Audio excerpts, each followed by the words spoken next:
እዚች ሀገር ላይ እኔም ሆነ እናንተ ስለ ስኬት እየተነገረን ከልጅነታችን ጀምሮ የተነገረን አንድ እውነት አለ አይደለ? ያ እውነት አሁን ላይ ውሸት ነው ብላችሁስ አይነው ሀርሽ ሊመስል ይችላል። ነገር ግን እመኑኝ ስለ ስኬት ከልጅነታችን ጀምሮ የሰማነው ነገር ከ99.9% ውሸት ነው። ታዲያ ከተነገሩ ከብዙ ውሸቶች ውስጥ አምስቱን ውሸቶች ዛሬ በዚህ ቪዲዮ አውጥተን እዛ ላይ ሪፍሌክት እንሰጣለን ማለት ነው። አምስተኛው ምን እንደሆነ አትገምቱም፣ እመኑኝ። ተራ ሁሉንም ነገር ለማወቅ ይህ ቪዲዮ እስከ መጨረሻው ማየት አለባችሁ። በዚህ ቪዲዮ መጨረሻ ላይ ስለ ስኬት ትርጉምና ምንነት የምናየው ይሆናል ማለት ነው። የማታውቁ ሰዎች ይመኑ እባላለሁ። ዩቲዩብ ላይ ቁም ነገር ለማየት ከመጣችሁ ሰብስክራይብ አድርጉ። ኢቭን አሁን ሰብስክራይብ ባታረጉ የሆነ ቀን ሰብስክራይብ ማድረጋችሁ ይቀር። አሁን ሰብስክራይብ ያላደረጋችሁ ሰዎች ሰብስክራይብ አድርጋችሁ ቪዲዮውን ጀምሩ። በዚህ ቪዲዮ ስኬት ምንድን ነው የሚለውን ማብራራት አይደለም ስራዬ። ስለ ስኬት የተነገሩልን 5 ግባብዳ ውሸቶችን እነዛን ውሸቶች አውጥተን እነዛን ውሸቶች ማጥራት ነው አላማዬ ማለት ነው። እንዳናድግ፣ ስኬታማ እንዳንሆን፣ ትልቅ ደረጃ እንዳንደርስ የያዙን አንቀው የያዙን እነዚህ 5 ውሸቶች ናቸው።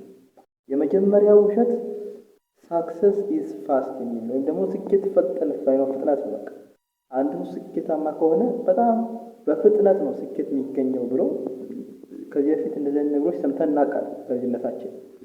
ግን ደግሞ እውነታው አይደለም። ስኬት ማለት ፍጥነት ማለት ሳይሆን እንደውም በሂደት ነው፣ ወይም ደግሞ ስቴፕ ባይ ስቴፕ በፕሮግረስ ነው ስኬት የሚመጣው። ለምሳሌ አንድ ሰው ኳስ ተጫዋች ለመሆን ለምሳሌ አንድ ሰው ኳስ ተጫዋች ነው እንበልና ያ ኳስ ተጫዋች የሆነ ሰውዬ በስራው ወይም ደግሞ በፕሮፌሽኑ በኳስ ጨዋታው ስኬታማ ለመሆን ከፈለገ ዴይ በዴይ ቀንም ማታም ስፖርት መስራት አለበት። የኳስ ልምዶችን ማድረግ አለበት አይደለም። እነዛን ካላደረገ ግን የኳስ ተጫዋች ስኬታማ ኳስ ተጫዋች ሊሆን ይችላል አይችልም። ዶክተር ሊሆን ይችላል፣ ቢዝነስማንም ሊሆን ይችላል አይደለም። እነዚህ ሁሉ ስኬታማ ለመሆን ግዴታ ምን ያስፈልጋቸዋል? በየቀኑ የተለያዩ ስራዎችን መስራት፣ ታስኮችን እለት በእለት በቃ ከፋፍሎ መስራት ያስፈልጋል ስኬታማ ለመሆን። ስለዚህ ስኬታማ የሚሆነው በአንድ ጊዜ በዲፎልት በፍጥነት ሳይሆን ቀስ በቀስ በሂደት ነው፣ በፕሮግረስ ነው። የመጀመሪያው ነገር ያ ነው። ስኬት ፍጥነት አይደለም፣ ስኬት ሂደት ነው። ሁለተኛው ስኬታማ ለመሆን ግዴታ ታለንት ያስፈልጋል የሚል ነው። እውነት ለመናገር እዚህ ዓለም ላይ ስኬታማ ያሉ ሰዎች ምንም ታለንት የሌላቸው ሰዎች ናቸው። እንደውም ታለንት ያላቸው ሰዎች ስኬታማ ሲሆኑ አይተን አናውቅም። ለምሳሌ በፊዚክስ፣ በማት፣ በኬሚስትሪ በጣም ብሪሊያንት የሆኑ ሰዎች አሉ። በፈጠራ ብሪሊያንት የሆኑ ሰዎች አሉ። በኳስ በቃ በተለያዩ ነገሮች በጣም አእምሯቸው የመጠቀ ሰዎች አሉ አይደለም። ነገር ግን እነዛን ሰዎች አምጥተን ስኬታማ ናቸው ወይስ አይደላችሁም ብንላቸው በመኑ 90% የሚሆኑ ሰዎች ስኬታማ አይደሉም። ለምን? ስኬታማ ማለት ታለንት ሳይሆን ዲሲፕሊን ካላችሁ ኢቭን ምንም አይነት ታለንት ባይኖራችሁ ራሱ ስኬታማ መሆናችሁ አይቀርም። ከሞቲቬሽን እና ከታለንት ዲሲፕሊን በጣም ወሳኝ ነው። አንድን ነገር በታለንት ከሚሰራና በዲሲፕሊን ከሚሰራው ዲሲፕሊን ነው የሚሰራው በጣም ደስ የሚለው። ለምሳሌ በትምህርት ዓለም ላይ በጣም ብሪሊያንት የሆኑ ታለንት ያላቸው ልጆች አሉ።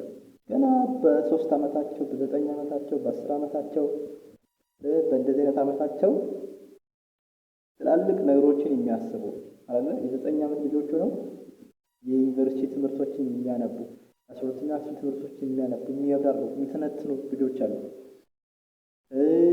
በተቃራኒው ደግሞ የትምህርት ላይ ስትራግል የሚያደርጉ አሉ። ዕለት የሚያነቡ፣ የሚያጠኑ፣ የሚሞክሩ አሉ አይደል? እነዛ ልጆች ከሁለቱ በጣም ስኬታማ ሊሆን የሚችለው የትኛው ነው ብትሏቸው ዕለት የሚያነቡ፣ የሚያጠኑ ናቸው። እነዛዎቹ ታለንት ስላላቸው አውቀዋለሁ ችግር የለውም ምናምን እያሉ ያልፉታል። እነዚህ ግን በቃ ለማወቅ በጣም ስለሚጥሩ የሆነ ታይም ላይ ከእነዚህ ታለንት ካላቸው ልጆች በልጠው ሊገኙ ይችላሉ። ስለዚህ ዋናው ነገር ታለንት ሳይሆን ራስን በዲሲፕሊን መምራት ነው ማለት ነው። ሶስተኛው ስኬታማ ለመሆን ሞቲቬሽን በቂ ነው የሚሉ አሉ። እውነት ለመናገር እንደውም ሞቲቬሽን ሲበዛ ነው ሰዎችን የሚገለው።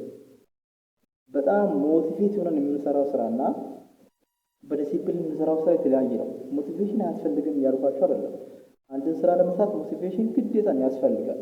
ነገር ግን ሞቲቬሽን ብቻ ሆኖ እንዲኖር አያስፈልግም። ይሄ ማለት እኮ ለማንኛውም በሰማይ ወደታንም ማለት አይደለም። በሞቲቬሽን የሚሰራ ስራ ነው። ደግሞ ሞቲቬት ሆነን ለምሳሌ አንድን ስራ ሞቲቬት ሆነን ለሳምንት ልንሰራ እንችላለን። ነገር ግን ከሳምንት በኋላ እየቀነስን እንመጣለን። ድጋሚ ወደዛ ለመመለስ ሞቲቬሽን ያስፈልጋል። ድጋሚ ወደዛ ለመመለስ ሞቲቬሽን ያስፈልጋል። ሞቲቬሽን መር ሳይሆን ዲሲፕሊን መር መሆን ያስፈልጋል ማለት ነው ስኬታማ ለመሆን። አራተኛው ስኬታማ ለመሆን ፐርፌክት መሆን ያስፈልጋል። በጣም ፐርፌክት መሆን በቃ የሆነ ስራ ለመጀመር ፐርፌክት መሆን ያስፈልጋል የሚባል ነገር አለ። ፐርፌክት ግዴታ አይደለም። እንደውም ፐርፌክት ለመሆን ግዴታ መጀመር ያለበት አይደለም። አንድ ነገር ፐርፌክት ሳንሆን ጀምረን ነው ፐርፌክት የምንሆነው። ለምሳሌ ዩቲዩብ ላይ ጎበዝ ዩቲዩበር ለመሆን ካስፈለገ መጀመሪያ የሚኮነው ፐርፌክት ተናጋሪ ሳይሆን ፐርፌክት ተናጋሪ ነው። ፐርፌክት የሆነ ካሜራ፣ ፐርፌክት የሆነ ኦዲዮ፣ ያን ቮይስ የሚቀዳ መሳሪያ ማይክ ምናምን ሊኖር አያስፈልግም። ሁሉም ነገር ዝም ብሎ መጀመር ብቻ ነው። ዝም ብሎ መጀመር። ፐርፌክሽን ቀስ ያለ ይመጣል፣ ከሂደት በኋላ ይመጣል። ለምሳሌ የምንተባተብ ከሆነ ምናምን እያልን የምንተባተብ ከሆነ ያን መንተባተባችንን ለመቀነስ ቀስ በቀስ እያልን እንሄዳለን።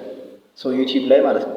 ነገር ግን ፐርፌክት እስከሆን ድረስ በጣም ተናጋሪ እስከሆን ድረስ ዩቲዩብ አልጀምርም ካለን ራሳችንን ነው የምንገለው እንጂ ፐርፌክሽን በተአምር አይመጣም። እውነቴን ነው የምላችሁ፣ ፐርፌክሽን በተአምር አይመጣም። በሂደት ነው፣ ራስን በማሳደግ ራስን በመለወጥ ውስጥ ነው የሚመጣው ፐርፌክሽን።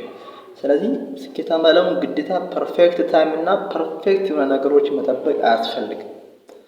አምስተኛውና የመጨረሻው ነገር ፌለር ሚንስ ስቶፕ የሚባለው ወይም ደግሞ ውድቀት ማለት በቃ ማቆም ነው። የሆነ ነገር አድርገን ካልተሳካልን በቃ ማቆም ነው አይደል? የሆነ ነገር ትሰራለህ፣ ከዛ ካልተሳካልን ማቆም ነው የሚሉ አሉ። በአንድ ወቅት ቶማስ ኤዲሰን የሚባል ሰው አለ፣ ሁላችሁም ታውቁታላችሁ። አምፖልን የፈጠረው ሰው አምፖልን መብራትን ከመስራቱ በፊት በጣም 9999 ጊዜ ሳይሳካለት ቀርቷል። አምፖል እየፈነዳበት እሱም በኤሌክትሪክ እየተያዘ ለተለያዩ ነገሮች በቃ አደጋዎች ውስጥ ገብቷል። ብዙ ጊዜ ሞክሮ አልተሳካለትም። እና የእሱ ወዳጆች የእሱ ጓደኞች አንድ ሰው ይበቃሃል፣ ለምን አተወውም እንዴ? በቃ ልትሞት ነው እንዴ ምናምን በቃ ሰራ አልተሳካለም አይደል? በቃ ተወው ምናምን የሚሉ አሉ። እሱ ግን ምን ይላል መሰላችሁ? እኔ ከነዚህ ካልተሳኩ 9999 ካልተሳኩ ሙከራዎች ውስጥ የተረዳሁት ነገር ምንድን ነው? አምፖል ወይም ደግሞ መብራት ሊበራበት የማይችሉትን ነገሮች ነው የተማርኳቸው። 1% ግን ልትበራ ትችላለች ብሎ ነው ያመሰላቸው። ውድቀትን ማየት ያለብን ከዛ አንጻር ነው። ልክ እንደ ቶማስ ኤዲሰን ውድቀት ማለት ልንማርበት የምንችለው ትምህርት ቤታችን ነው። ለምሳሌ አንድ ነገር ሞክረን ካልተሳካ ኦኬ፣ ስለዚህ ነገር የማይሳካው በዚህ መንገድ ነው። ሌላ መንገድ መፈለግ፣ እንደገና ሌላ መንገድ መፈለግ፣ እንደገና ሌላ መንገድ መፈለግ እስከ ጥግ ድረስ መጓዝ፣ በቃ እስከ ጥግ ድረስ መሄድ። ባለ ሀብታም ደግሞ ሁሉ ይችላል። ስኬታማ በጣም ሀብታም ለመሆንም ስኬታማ ኳስ ተጫዋች ለመሆንም ስኬታማ ሰው ለመሆንም ምንም አይነት ፕሮፌሽን ውስጥ ብትሆኑ ያን በዛ ፕሮፌሽን ላይ ስኬታማ ለመሆን ከፈለጋችሁ እስከ ጥግ ድረስ መጓዝ ያስፈልጋል ማለት ነው። ያለበለዚያ አንዴ ተሳስቻለሁና ወድቄያለሁና በቃ አቆማለሁ ምናምን የሚባል ነገር አይሰራም። በቃ አሁን ጊቭ አፕ የሚባል ነገር የለም። ኃይለ ገብረስላሴ ሲናገር ምን ይላል?